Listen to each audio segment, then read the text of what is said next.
Hi, do we take care of our bodies? Are we thankful to our body? We have to be thankful because it takes care of us throughout our life without any complaint. At times, it gives a warning signal, a signal which indicates that something is wrong in your body.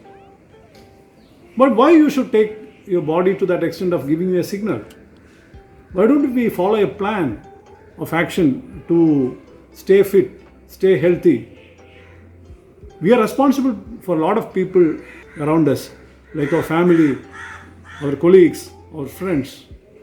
So we should be always staying fit and positive. It is told a healthy body has a healthy mind. Wellness is becoming a concept nowadays, or is already a concept, but I always feel it is a philosophy which everybody should follow. A plan of action as regards maintaining the health, because health always takes you forward without any problems. When you are fit, you are performing your duties and your functions properly.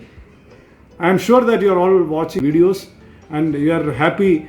Request your feedbacks in the comment box. Stay tuned. We are coming up with more novel programs. Till we meet again, bye bye.